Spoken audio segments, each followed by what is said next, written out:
Tokotala CGTV, maman CGTV, papa Michel Mayabou CGTV, CGTV, Africa CGTV, Europa. Abonnez-vous sur Congo Gold TV et n'oubliez surtout pas de cocher la sonnette quand vous vous abonnez pour recevoir des notifications de chaque mise en ligne des nouvelles vidéos.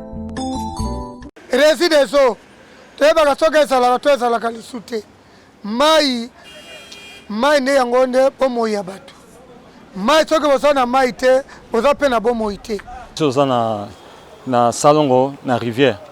Oui, tu as un problème mai vraiment. On a vraiment fatigué hier d'abord et belé, mais mai ya malongate. Donc il faut que la mourir à 5h, 4h, peut-être 5h pour le mai. Oui, quartier Amso Ngalema à partir à pigeon, titre d'Elvo, tu côté au capi. Mai vena passe à passe, mukebi maraka na bout, pe na bouton ma heure tardif entre 0h et 23h. Plus tard 5h 6h, mai sekei. Lobinga mo na mituni mais biso tokomi ko souffrir pour na mai pourquoi? Lobi toute la journée, mai au monde na ba 16h. Ba 30 minutes sekei. Donc mai komi passi toujours baté c'est dit à quoi toujours comprendre été.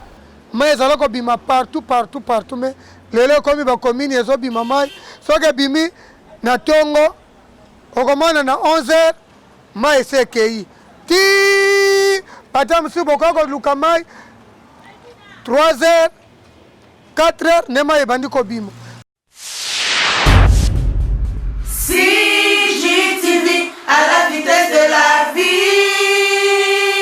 Congo Gold TV à la vitesse de la vie. Bonjour. Tu as remarqué, Nicolas, le quartier minima, ils ont mis la passe. Est-ce que dans votre quartier aussi, vous avez Oui, quartier Amso Ngalema à partir à pigeon, titre d'Elvo, tu côté au capi. Mai vena passe à passe, mukebi maraka na bout, pe na bouton ma heure tardif entre 0h et 23h. Plus tard 5h 6h, mai sekei.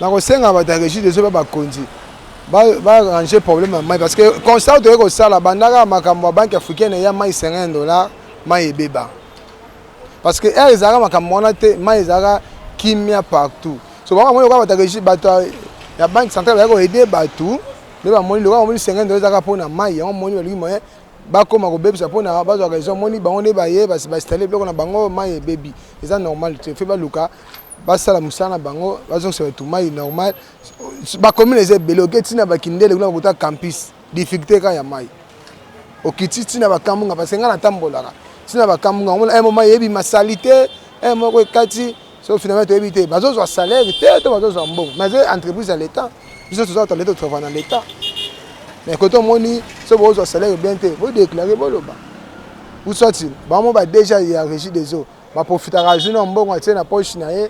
Allez, azuba mbolombo on peut mabena bango balingi ko engager batu te au moins na mutu abeti 5 ans 15 ans 20 ans mais ba engager te so voilà mutu za bonne photo ça musala te.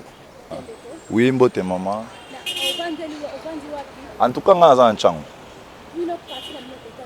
Biso toza nchangu. En tout cas biso toza na problème mai te. Na sepel na mutu na opo lobinga mo na mituni mais biso tokomi ko souffrir pour na mai pourquoi? Lobi toute la journée, mai au monde na ba 16h. Ba 30 minutes c'est kei. Donc mai komi passi toujours baté c'est dit à quoi toujours comprendre été. En tout cas bande ko na biso a régie des eaux, ba mekata ko zo courage wana, hein? Ya ko informer population pour na nini mai komi passe. Mai eza eloko liboso. L'eau c'est la vie. Baza avant la bonne volonté wana bango bato bazo travailler kuna ba meka koyeba problème yango eza ndenge ni bato bakomi ko souffrir pour na mai en tout cas difficulté za makasi toza na sengote na za vraiment na Pascal na route Mokali en tout cas mai ezo bimate to za la claire bango mo pe bakotambola baki kotala mai komi trop difficile bande ko nanga baza na matete même awa na mosala esika toyaka awa bato bazouta baselembao bazouta basalongo mai eza pasi donc tozoyeba te eza mpona nini tozocomprendre te. Merci maman. Oui, mbote. Oui, comment on a bienvenue Ilota. Monsieur bienvenu Ilota.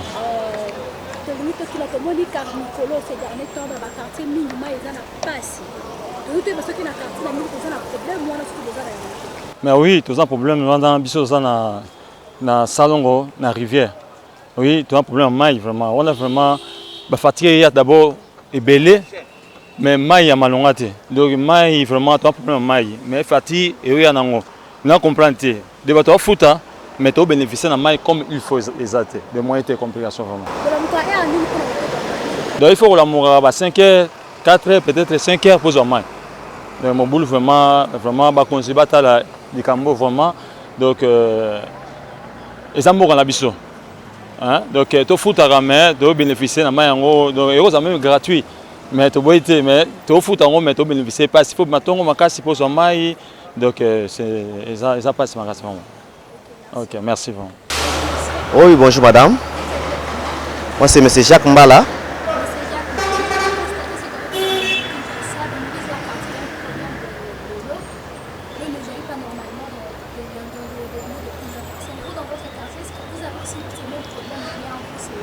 Oui, c'est le même problème que nous connaissons presque dans toute la ville de Kinshasa.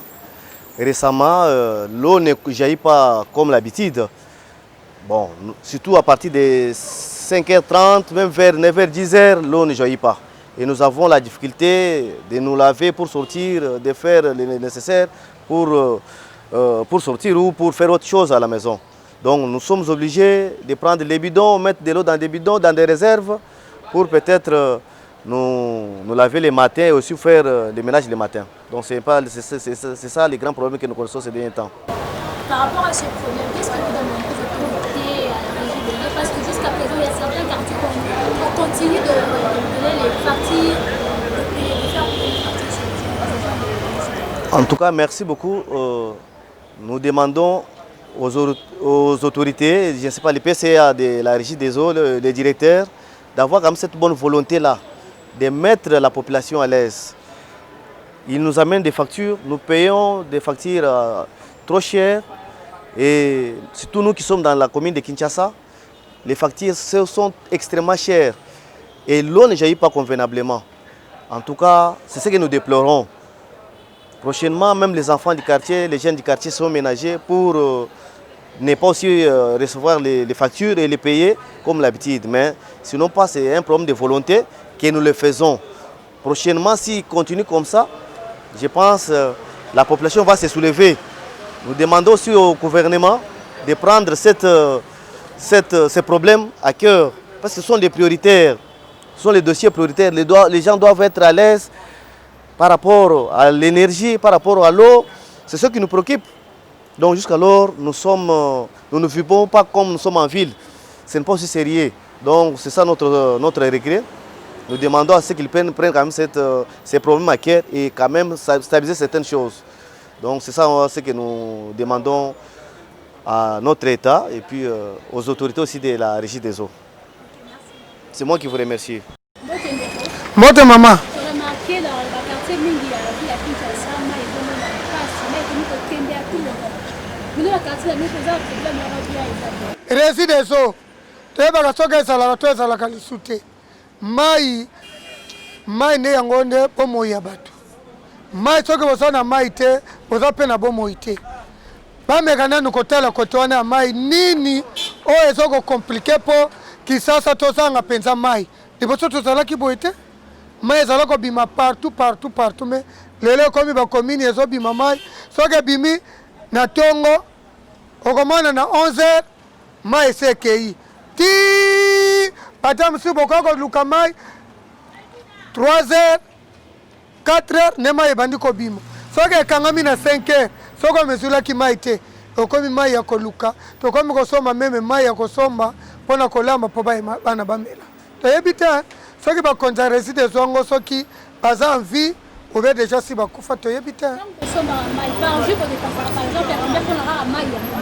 Papa, maman, nanga ipona kosomba mai ya kolambela. Boko dépenser mais soko dépenser 1000 to 2000 na ya komela. Soko sali fois 30 jours. Okosomba mai combien? Okoma na pe bazoti na pe facture ya mai. Tala kabamba mutu ya bazoko tia ya facture ya mai tanki mai peso bimate. Soki pe ko futa te bazobele la pe soko futi bonga mate bakwa ko kata mai. Mani no bakwa ko kata. Mais oyo so bimana ntela bakwa kakate. Eso panango ndenge lingi me oyo eza na mapanga batine bazalaka na courage ko kanga ngoto yebita soki esinela reside zongo azana bomo ito akufa to yebita ba konji batela biso likamwana pomba inde bomo ya batuti soki ma ezali yango nde batu bazoko vivre yango wana kaka. Abonnez-vous sur Congo Gold TV et n'oubliez surtout pas de cocher la sonnette quand vous vous abonnez pour recevoir des notifications de chaque mise en ligne des nouvelles vidéos. CGTV, CGTV, maman, CGTV, papa, Michel Mayabou. CGTV.